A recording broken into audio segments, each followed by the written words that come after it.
इयत्ता 10वी carbon compounds हा जो आपला टॉपिक चालू आहे त्याच्यामध्ये आज आपण पेज नंबर 113 वर आहोत. कार्बन ए व्हर्सॅटाईल एलिमेंट. आता कार्बनकडे असे कोणते अष्टपैलू गुणधर्म आहेत ज्यामुळे त्याला व्हर्सॅटाईल एलिमेंट असं म्हटलंय? असे कोणत्या प्रॉपर्टी आहेत, अशा कोणत्या युनिक कॅरेक्टरिस्टिक्स आहेत ज्यामुळे त्याला व्हर्सॅटाईल म्हटले, ते आपल्याला या भागात समजून घ्यायचं. आपण वेगवेगळे जे कार्बन कंपाऊंड्स आहेत ते पाठीमागे थोडेसे पाहिलेलेच आहेत. सुरुवातीलाच काय सांगितलं होतं की सॉइल, मेटल, ग्लास सोडून बाकीचे सगळे जे कंपाऊंड्स आहेत ते कार्बनशी रिलेटेड आहे. कार्बनने तयार केलेले कंपाऊंड्स आहेत आणि यांची संख्या फार मोठी आहे. अगणित असे कंपाऊंड्स कार्बन आहेत. सगळ्यात जास्त कार्बन कंपाऊंड्स आहेत हे ध्यानात घेतलं पाहिजे. म्हणजे कंपाऊंड्स मध्ये कार्बन कंपाऊंड्सची संख्या खूप जास्त आहे. Carbon atoms like some other atoms share valence electron to form covalent bonds. आता बॉन्ड मध्ये आपण दोन टाइप पाहिले, आयोनिक बॉन्ड्स आणि कोव्हॅलेंट बॉन्ड. कोव्हॅलेंट बॉन्ड हा शेअरिंग मधून तयार होतो आणि मग बाकीच्या काही ॲटम्स प्रमाणे ज्याच्या आउटरमोस्ट सेलला 4 इलेक्ट्रॉन असतात असे ॲटम शेअरिंग करतात आणि मग त्यांच्याप्रमाणेच जे आता कार्बन फॅमिली आहे त्यांच्यामधले जे एलिमेंट्स आहेत, मग तुम्हाला जे सिलिकॉन असेल, बाकीचे एलिमेंट्स आपण पाहिलेले आहेत. टॉपिक नंबर 2 मध्ये जर तुम्ही केला, कार्बन फॅमिली म्हणजे 14 नंबरचा जो ग्रुप आहे त्याच्यामध्ये कार्बन, सिलिकॉन, जर्मेनियम आहे, टीन आहे, लीड आहे.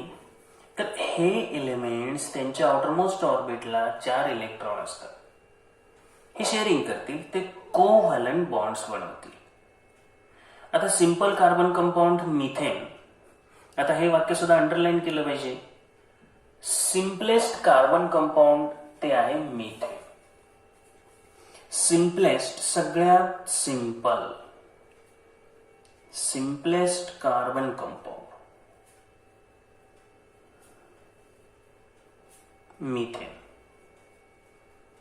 आणि या मिथेनचं स्ट्रक्चर पण आपण पाहिलेलं आहे. स्ट्रक्चरल फॉर्म्युला, हा स्ट्रक्चरल फॉर्म्युला आहे आणि हे इलेक्ट्रॉन डॉट स्ट्रक्चर आहे.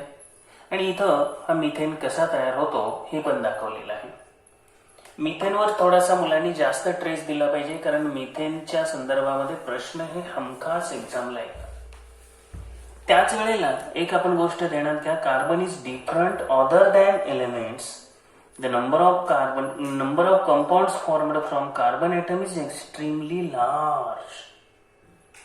कार्बन पासून बनणारे कंपाऊंडची संख्या खूप जास्त आहे. सगळ्यात जास्त जे कंपाऊंड्स आहेत हे कार्बनचेच आहे. आपण जर पाहिलं यांच्या कंपाऊंडची संख्या खूप खूप जास्त आहे. एक्स्ट्रीमली लार्ज म्हणजे ही संख्या व्हेरी लार्ज आहे. मग तुम्हाला स्मॉलर कंपाऊंड्स आहेत, कार्बन कंपाऊंड्स जे तयार होतात ते एकमेकांशी कार्बन कार्बन जे एकमेकांशी जोडले जात आहेत त्याच्यातून काही स्मॉलर कंपाऊंड्स तयार झालेत आणि काही खूप मोठे. आपण हा जो सिंपलेस्ट पाहिला मिथेन, याच्यामध्ये हा कार्बन आणि त्याच्या सभोवताली असे हे 4 हायड्रोजन सिंगल सिंगल बॉन्डच्या सहाय्याने तयार झालेले आहेत. In the beginning we saw that except for objects formed from metals, glass, soil or other objects are made from carbon. In short, brief entire living kingdom is made from carbon. आता असं म्हटलं तरी चुकीचे ठरणार नाही.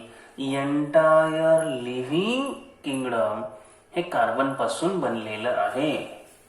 कारण अगदी आपल्या शरीरामध्ये, मग वनस्पतींच्या शरीरामध्ये, प्राण्यांच्या शरीरामध्ये प्रत्येक ठिकाणी कार्बन आहे. एवढंच नाही, आपल्या शरीरामधले जे डीएनए आहे, हा डीएनए सुद्धा या कार्बन पासूनच बनले ना.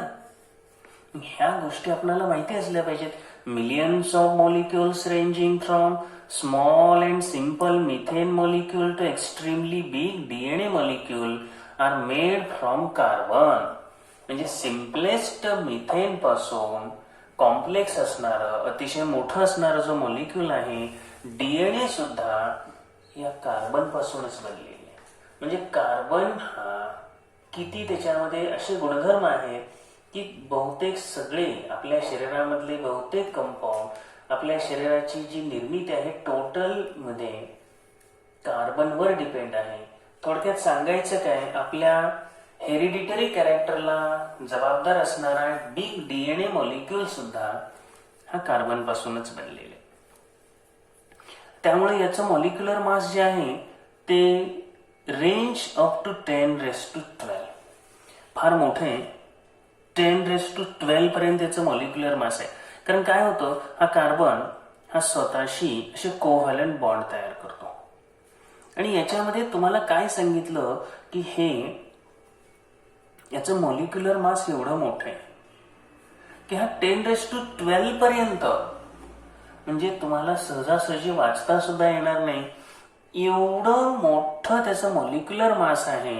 आणि त्याच कारणामुळं carbon atoms come together, many carbon atoms come together to form extremely large molecule. आणि हेच त्याचं युनिक कॅरेक्टरिस्टिक आहे, हे त्याचं पेक्युलर नेचर आहे, कॅरेक्टरिस्टिक नेचर आहे. तो जो कोव्हॅलंट बॉन्ड तयार करतो कार्बन कार्बन मध्ये, या पद्धतीनं असे कितीतरी बॉन्ड्स तो तयार करतोय. जसं आपण पाठीमागं पाहिलं सल्फर. आता सल्फर मध्ये S8 मॉलिक्यूल आहे. आता S8 मॉलिक्यूलला काय आहे, लिमिटेशन आहे, बंधन आहे. कारण त्याच्यामध्ये अगदी S8 हे त्याचं लिमिटेशन आलं ना, 1 2 3 4 5 6 7 आणि हा 8, हे झालं S8 मॉलिक्यूल. हा सल्फर मॉलिक्यूल झाला. आपण पाठीमागं पाहिलं, पण कार्बनला असं लिमिटेशन नाही.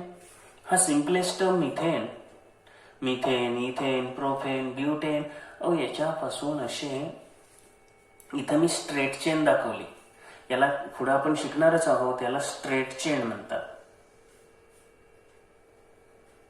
इथं असं पण असू शकतं की या कार्बनला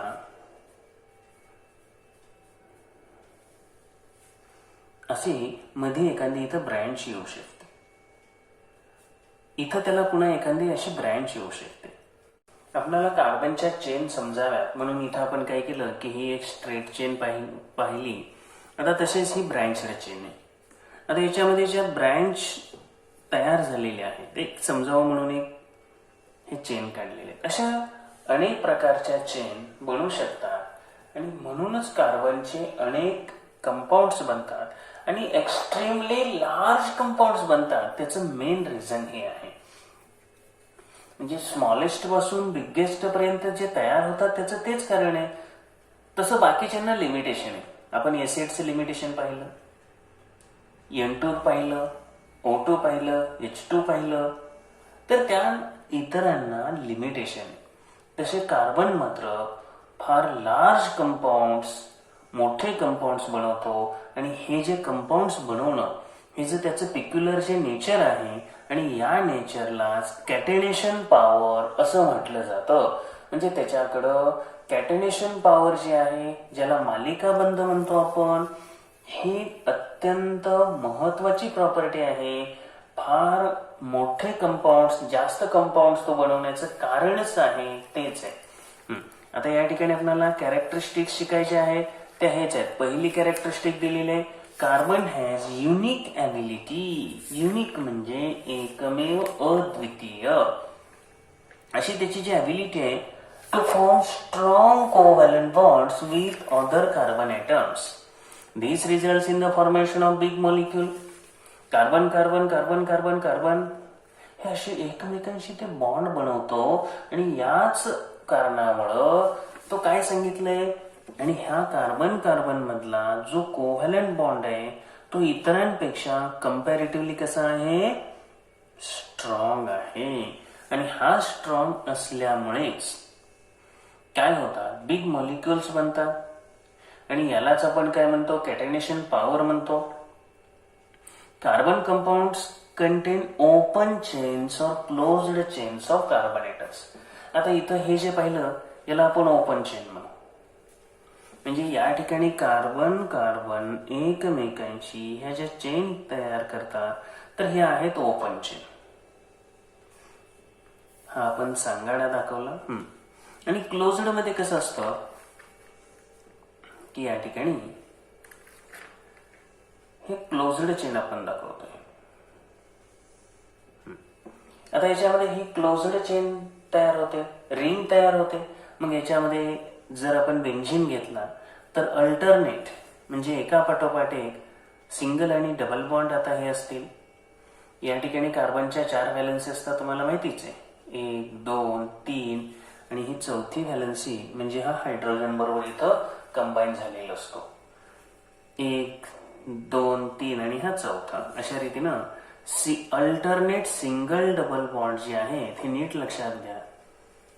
तुम्ही जर हे मोजले तर प्रत्येक कार्बनच्या भोवताली अशा 4 व्हॅलन्सी पूर्ण व्हायला पाहिजेत. 1 2 3 4 कोणता पण मोजून बघा, त्याच्या 4 व्हॅलन्सी पूर्ण झाल्या पाहिजे.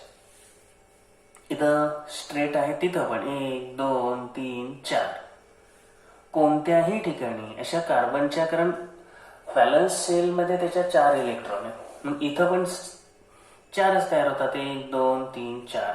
आणि हा आहे C6H6 बेन्झीन. आता हे जे स्ट्रक्चर तुम्हाला मी काढून दाखवलं हे असं चाललं पाहिजे आणि ह्या गोष्टी ध्यानात यायला पाहिजेत. हळूहळू शिकवत असताना असे वेगवेगळे स्ट्रक्चर तुम्हाला येतील. जसं मिथेनचं आपण काढलं. आता मिथेनमध्ये कार्बन हायड्रोजन मध्ये सिंगल बॉन्ड आहे, हा मिथेनचा स्ट्रक्चरल फॉर्म्युला आहे. परंतु इथं कार्बन कार्बन मध्ये डबल बॉन्ड आहे, कार्बन हायड्रोजन मध्ये सिंगल बॉन्ड आहे, कार्बन कार्बन मध्ये सिंगल बॉन्ड आहे. तर सिंगल आणि डबल बॉन्ड याचा अर्थ काय असेल तर या कार्बनने 2 आणि या कार्बनने 2 अशा 2-2 इलेक्ट्रॉनचं शेअरिंग झालं. इथे एक एकचं झालं. तर ही ओपन चेन, ही क्लोज्ड चेन. आता हे सुद्धा ओपन चेन मध्येच येतं. ब्रँचड चेन जे आहे, ओपन चेनचे 2 प्रकार आहेत, एक स्ट्रेट चेन आणि ब्रँचड चेन. मी इथं दाखवली म्हणजे काय तिथंच ब्रँच असेल असे नाही, ती ब्रँच कुठेही असू शकते. आता समजा इथं सुद्धा ब्रँच असू शकते, म्हणजे ब्रँच इथंच असेल तिथंच असेल आणि कशी असू शकते. फक्त एक लक्षात ठेवायचं, कार्बनच्या व्हॅलन्सी किती पूर्ण झाल्या पाहिजेत, 4 व्हॅलन्सी पूर्ण झाल्या पाहिजेत. त्यानंतर मिथेन जसं महत्वाचं आहे, हे मिथेन आपण काढलं, तसंच हे बेन्झीन पण महत्वाचं आहे. कारण बेन्झीनचं स्ट्रक्चर मिथेनचं स्ट्रक्चर ड्रॉ करायला सांगितलं जातं आणि इथं मुलांच्या लक्षात राहत नाही अल्टरनेट सिंगल डबल बॉन्ड. आणि त्यामध्ये आणखीन एक गोष्ट ध्यानात घ्या, इथं सिंगल आहे मग इथं डबल दाखवला तरी चालतो, फक्त अल्टरनेट सिंगल डबल दाखवा. त्यांच्या पोझिशन काय अगदी स्पेसिफिक आहेत असं नाही. म्हणजे समजा तुम्ही जरी इथं दाखवताना आता 1 2 3 4 5 आणि 6 आपण इथं सिंगल दाखवलं होतं. आता त्याऐवजी इथं डबल दाखवला, इथं सिंगल दाखवलं, इथे डबल दाखवला, इथं सिंगल दाखवलं. आता पहिल्या आणि याच्यामध्ये बदल झाला की नाही, पण हा पण अगदी बरोबर आहे. व्हॅलन्सी फक्त मोजा आणि प्रत्येकाला एक एक हायड्रोजन जोडा, बरोबर होत आहेत 4-4. कुठेही मोजा. आता सुरुवातीला तुम्हाला लक्षात यायला वेळ जातो, परंतु हळूहळू ज्या वेळेला सराव होईल त्यावेळेला अजिबात अडचण येणार नाही. थोडा सराव करा, हा भाग डेफिनेटली समजेल. तर पहिली प्रॉपर्टी आहे कॅटेनेशन पॉवर. ही कॅरेक्टरिस्टिक फीचर आहे, कॅटेनेटिंग पॉवर, मालिका बंधन. आता मालिका बंधन जे आहे म्हणजे यांच्याकडं कॅटेनेटिंग पॉवर ही मोठी आहे, हेच इथं ध्यानात घ्या.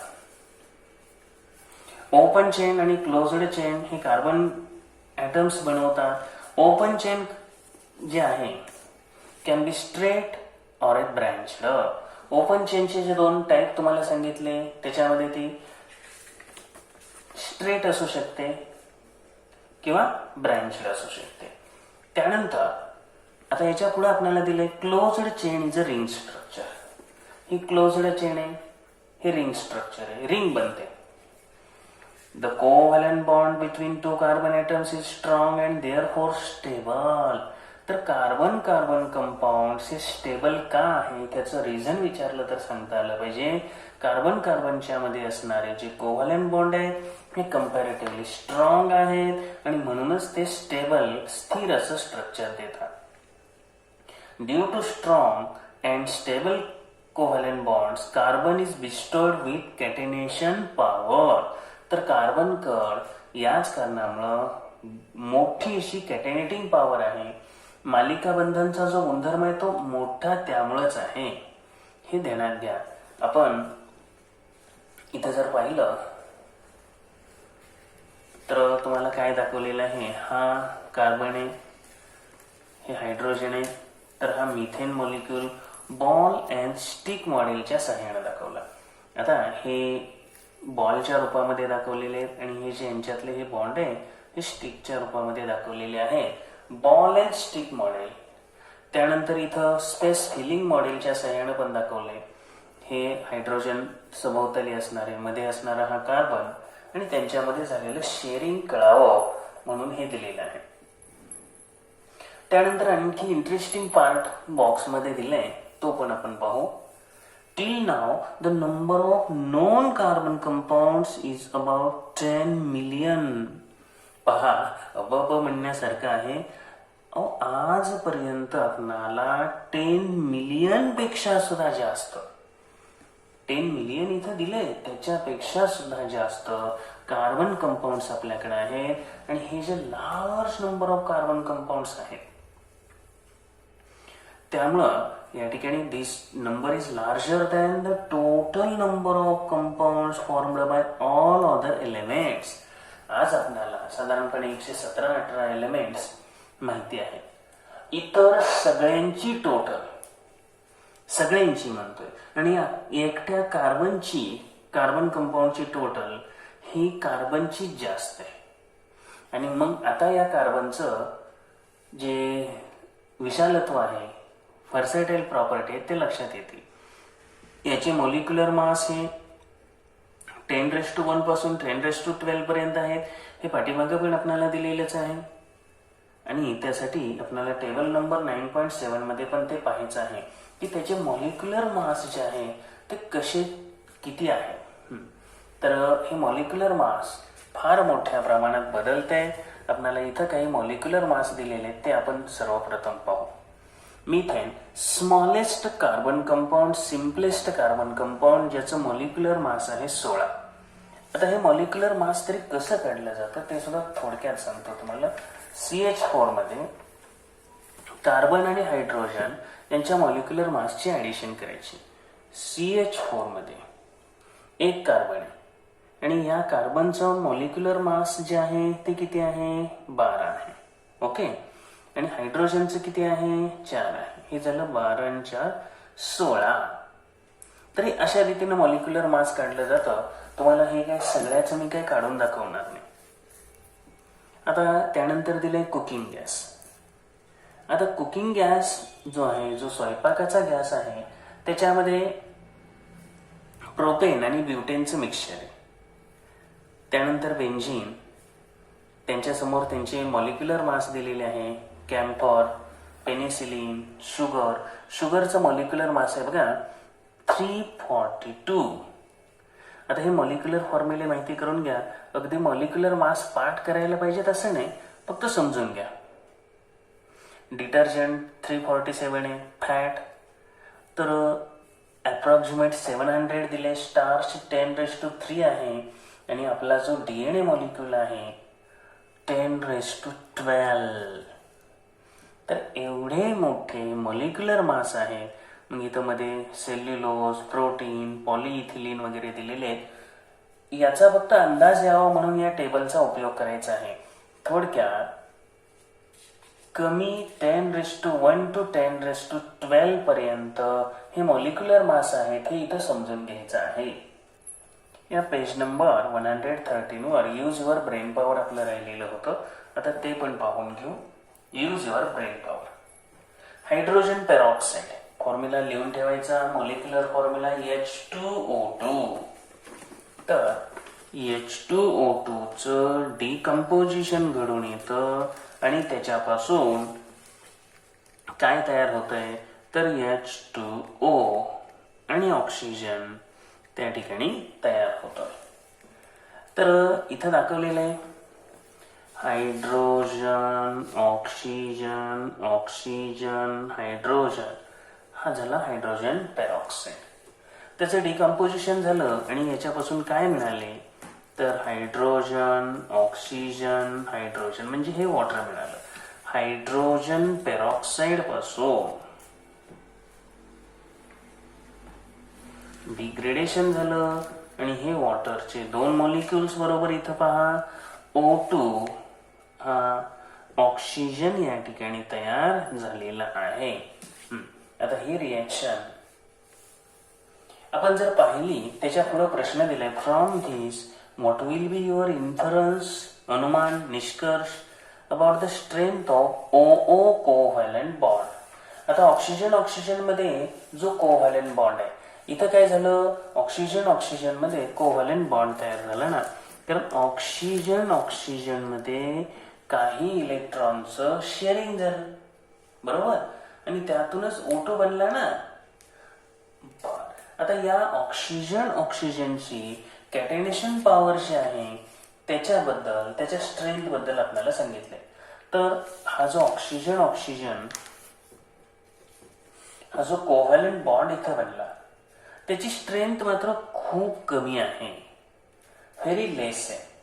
कारण इंटरमॉलिक्युलर फोर्स जो असेल तर तो वीक असणार, कारण याच्यामध्ये काय आयन्स वगैरे नाही, त्यामुळे हा जो इंटरमॉलिक्युलर फोर्स असेल तर हा खूप वीक असेल हे इथं फक्त समजून घ्यायचं आहे.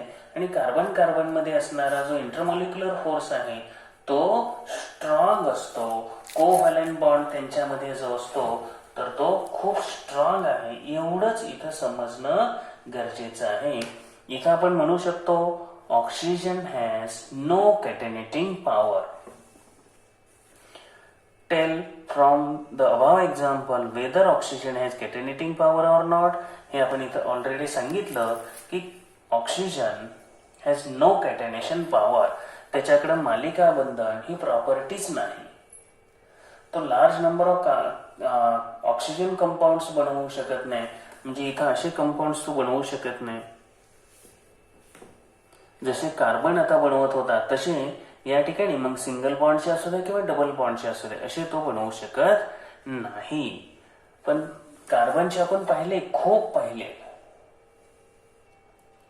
कॅरेक्टरिस्टिक्स ऑफ कार्बन एटम मध्ये आपल्याला दुसरी जी कॅरेक्टरिस्टिक आहे त्यात काय म्हटलंय पहा, 2 कार्बन एटम मध्ये सिंगल डबल किंवा ट्रिपल कोव्हॅलंट बॉन्ड असतो. म्हणजे कार्बन कार्बन मध्ये सिंगल बॉन्ड असू शकतो, कार्बन कार्बन मध्ये डबल बॉन्ड आहे किंवा कार्बन कार्बन मध्ये ट्रिपल बॉन्ड असू शकतो. आता याच्यामध्ये इथं मी जे दाखवतोय ते इथेन लिहितोय. आता तुम्हाला हे थोडंसं समजायला सुरुवातीला जड जाईल. या कार्बन कार्बन मध्ये इथं काय आहे सिंगल बॉन्ड आहे, कार्बन हायड्रोजन मध्ये पण सिंगलच आहे सगळ्यामध्ये. आणि यानुसार C2H6 हे मिथेन आहे. मॉलिक्युलर फॉर्म्युले स्ट्रक्चरल फॉर्म्युले आता आपल्याला काढताच आले पाहिजे. त्यानंतर डबल बॉन्ड असणारं इथिन एक आहे. म्हणजे इथं काय होतं कार्बन कार्बन मध्ये डबल बॉन्ड येतो. आता कार्बन कार्बन मध्ये डबल बॉन्ड म्हणजे दोघांनी काय केलं 2-2 इलेक्ट्रॉनचं शेअरिंग केलं. आता याच्यामध्ये 4च व्हॅलन्सी मोजायला पाहिजेत. हे 2, हे तिसरी आणि ही चौथी. इथं हे 2, ही तिसरी आणि ही चौथी. हे मग हायड्रोजन वर दाखवा खाली दाखवा. हा काय बनला मॉलिक्युलर फॉर्म्युला C2H4. हा मॉलिक्युलर फॉर्म्युला झाला. हा स्ट्रक्चरल फॉर्म्युला झाला. त्यानंतर ट्रिपल बॉन्ड पण असतो म्हणून सांगितले, म्हणजे 3-3 कोव्हॅलंट बॉन्ड पण असू शकतात, 2-2 असू शकतात किंवा 1-1 पण असू शकतो. आता ज्या वेळेला यांच्यामध्ये 3 कोव्हॅलंट बॉन्ड असतील तर काय बनतं, तर एक सिंपल एक्झाम्पल तुम्हाला समजावं म्हणून देतोय. इथाईन. काय आहे नाव त्याचं, इथाईन. कार्बन कार्बन मध्ये 3-3 इलेक्ट्रॉनचं शेअरिंग झालं आणि हे इथाईन बनतं. इथं 1, 2, 3 मग एकच व्हॅलन्सी शिल्लक राहते, ती हायड्रोजनशी जोडून टाका. इथाइनचा मॉलिक्युलर फॉर्म्युला पुढे आपण पाहणार आहोत, परंतु आता इथं लक्षात ठेवायचा C2H2. आणि जर काही तुम्हाला याच्यामध्ये अडचणी वाटल्या तर तोच भाग पुन्हा पुन्हा ऐका, क्लिअर होऊन जाईल, किंवा तुम्ही मेसेज करून सुद्धा विचारू शकता की काय अडचण आहेत त्या. सिंगल, डबल बॉन्ड, ट्रिपल बॉन्डचा उल्लेख इथं केलेलाच आहे. जर एक कोव्हॅलेंट बॉन्ड असेल तर सिंगल, 2 असतील तर डबल, 3 असतील तर ट्रिपल. ठीक आहे. Due to the ability of carbon atoms to form multiple bonds as well as single bonds, the number of carbon compounds increases. आणि याच कारणामुळं सिंगल, डबल, ट्रिपल, त्यामुळेच कार्बन कंपाऊंडची संख्या वाढत चाललेली आहे. There are 3 compounds ethane. आता तुम्हाला दाजी दाखवले ना, CH3 तिथं म्हटलेलं आहे. मग हेच आपण कसं लिहिलं, C2H6. हे CH3 आहे की नाही, हे CH3 आणि हे CH3.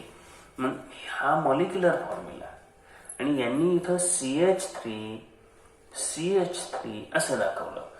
म्हणजे एका कार्बनशी इथं असलेले हे 3 हायड्रोजन, इथं हे 3, आणि अशा रीतीने हे वरचंच आहे, हे फक्त लिहिण्याची पद्धत बदलली. याला आपण लिनियर स्ट्रक्चर म्हणू. त्यानंतर इथिन कसं लिहिणार मग, CH2, आणि यांच्यामध्ये काय बॉन्ड असणार, डबल, CH2. तर या ठिकाणी CH2 मॉलिक्युलर फॉर्म्युला मात्र C2H4, आणि हा आहे स्ट्रक्चरल फॉर्म्युला. हे आहे लिनियर स्ट्रक्चर. आता या सर्व गोष्टी तुम्हाला माहीत करून घेतल्या पाहिजेत. त्यानंतर आलं इथाईन. ट्रिपल बॉन्ड समजण्यासाठी इथाईन, Y आणि लक्षात ठेवायचं, A आणि सिंगल बॉन्ड, E आणि डबल बॉन्ड, Y आणि ट्रिपल बॉन्ड, आणि हे आपल्याला बनेल CH ट्रिपल बॉन्ड CH. तर हे ऑलरेडी इथं दाखवलेले आहेत 2 कार्बन मध्ये असलेले बॉन्ड. फार अवघड भाग नाही, परंतु समजणं महत्वाचं आहे. त्यानंतर तिसरी प्रॉपर्टी, युनिक कॅरेक्टरिस्टिक बघतोय आपण. त्यामध्ये थर्ड आहे, कार्बन हा टेट्राव्हॅलंट आहे. आता टेट्राव्हॅलंट म्हणजे, टेट्रा म्हणजे 4. त्यामुळे एक कार्बन हा इतर चौघांबरोबर 4 व्हॅलन्सी हा शेअर करेल. म्हणजे being tetravalent, 1 carbon atom can form bonds with 4 other atoms. इतर चौघांबरोबर त्या ठिकाणी तो काय करू शकतो, शेअरिंग करू शकतो. मग कार्बन असेल किंवा इतर कोणी पण असू शकतं. This results in the formation of many compounds. आणि बाळांनो, याच्यामुळं अनेक कंपाऊंड्स बनतात. These compounds possesses different properties as per the atoms to which carbon is bonded. आणि यामुळंच अनेक कंपाऊंड्स बनतात. 5 different compounds are formed using 1 carbon atom and 2 monovalent. मोनोव्हॅलंट म्हणजे एक संयुजी. तर मोनोव्हॅलंट हायड्रोजन आणि क्लोरीन या ठिकाणी आपल्याला दाखवलेलं आहे CH4. आता CH4चं तर नाव तुम्हाला ऑलरेडी माहिती आहे, मिथेन. जे कंपाऊंड्स कसे बनतात तेच त्यांना दाखवायचं आहे. त्यानंतर दुसरं दिलेलं आहे CH3Cl. आता हे सगळं लिहून घ्यायचं आहे, आणि त्याशिवाय तुम्हाला हे लक्षात येणार नाही की हे काय आहे, त्यांची नावं काय आहे. तर हे आहे मिथाइल क्लोराइड. नावासहित, मॉलिक्युलर फॉर्म्युल्यासहित हे पाठ करायचं आहे, आणि त्याशिवाय समजणार नाही हो. आता कसं होतं, ऐकायला बरं वाटतंय, सगळं समजल्यासारखं वाटतंय, परंतु परत ही नावं विसरतात. आपण पुढं हे फॉर्मेशन आणखी डिटेल पाहूच. हे दिलेले जे आहे, मी कॉमन नेम दिले, क्लोरोमिथेन असं सुद्धा याला म्हणतात. त्यानंतर दिले CH2Cl2. आता काही जणांच्या डेफिनेट लक्षात आलं असेल, याच्यामध्ये हायड्रोजन 4 होते. एक हायड्रोजन कमी झाला मिथाइल क्लोराइड मध्ये, 3च हायड्रोजन राहिले, आणि चौथ्या हायड्रोजनची जागा कोणी घेतली, ह्या क्लोरीननं घेतली. या ठिकाणी बाळांनो परत एकदा 2 हायड्रोजन कमी झाले, म्हणजे मिथाइल क्लोराइड पेक्षा 1 आणि मिथेन पेक्षा 2 कमी झाले, आणि 2 क्लोरीन आले.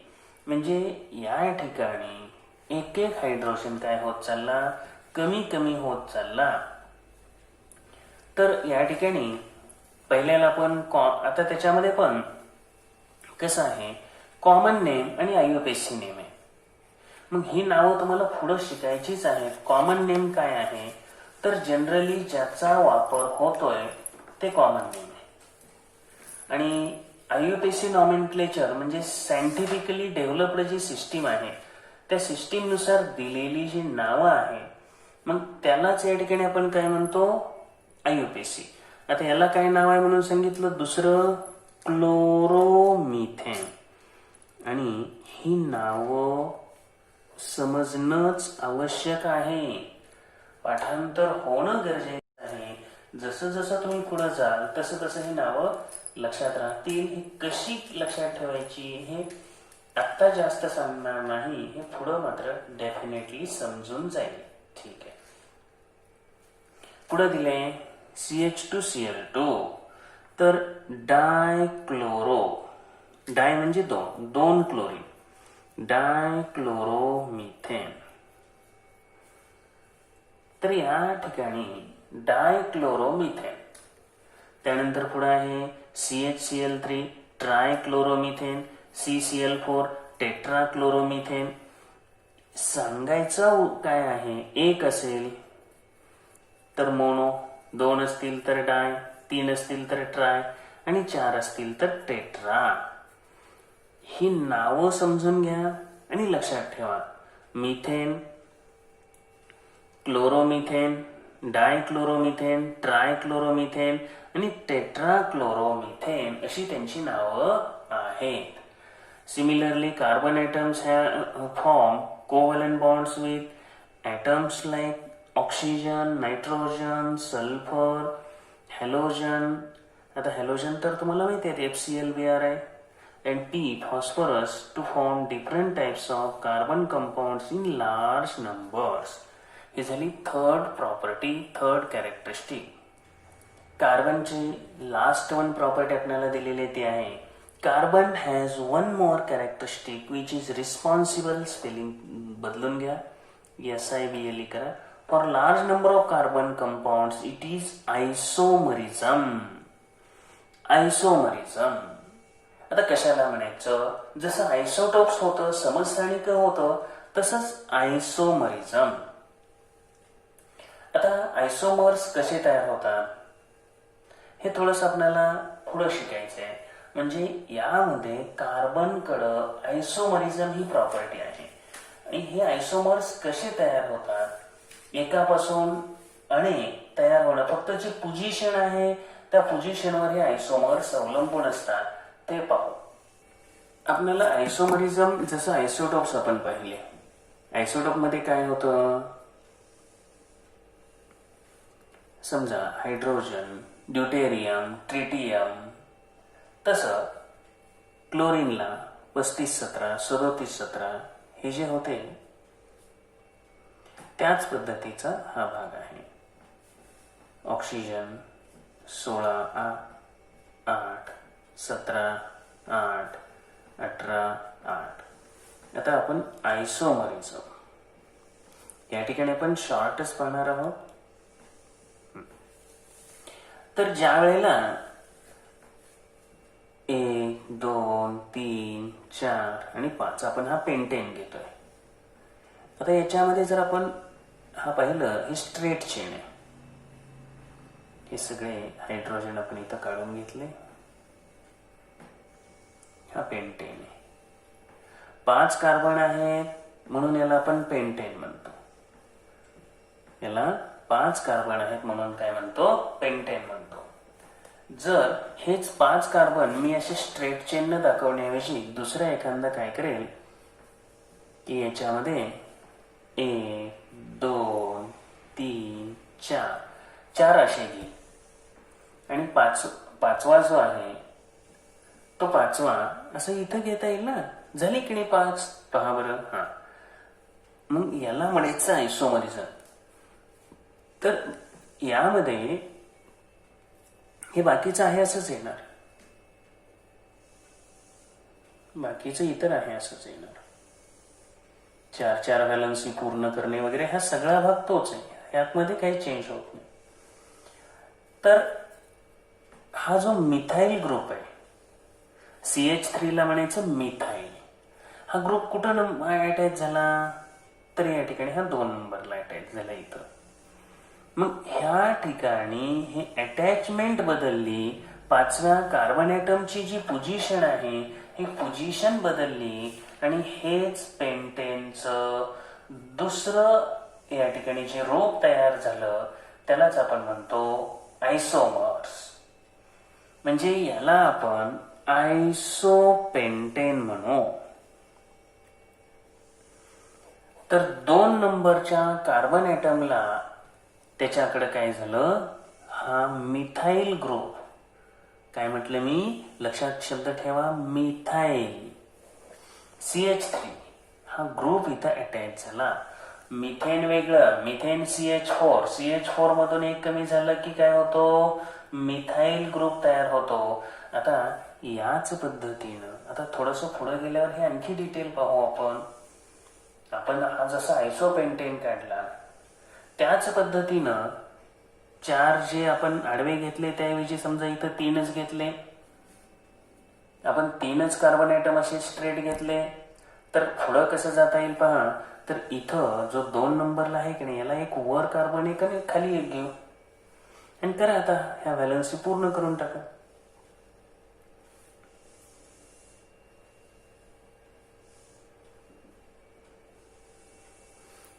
मग इथं सुद्धा किती कार्बन झाले, 1 2 3 4 आणि 5 झाले म्हटल्यानंतर हा सुद्धा काय आहे, पेंटेनच आहे रे, याला सुद्धा पेंटेनच म्हणायचं. मग यामध्ये आपल्याला हे लक्षात घ्यायला पाहिजे की हा कुठला पेंटेन आहे. तर आयसोमरिझम आपण ज्या वेळेला शिकतो त्यावेळेला हेच शिकायचं. तर पहिला जो आहे एन पेंटेन आहे, म्हणजे हा नॉर्मल पेंटेन आहे. थोडंसं पुढील भागामध्ये गेल्यानंतर हे आणखी तुम्हाला डिटेल आहे. हा दुसरा जो आहे हा आयसोपेंटेन आहे. त्यानंतर तिसरा आहे तो निओपेंटेन आहे.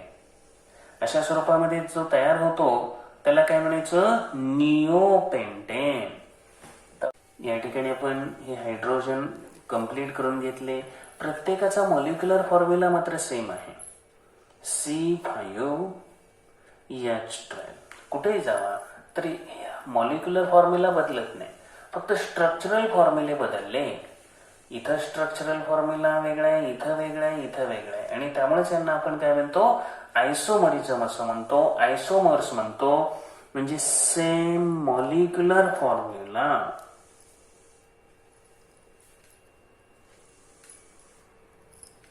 but different structural formula. आणि यामुळं आपल्याला एन पेंटेन, आयसोपेंटेन आणि निओपेंटेन हे पेंटेनचे 3 आयसोमर्स मिळालेले आहेत. हे ध्यानात घ्या.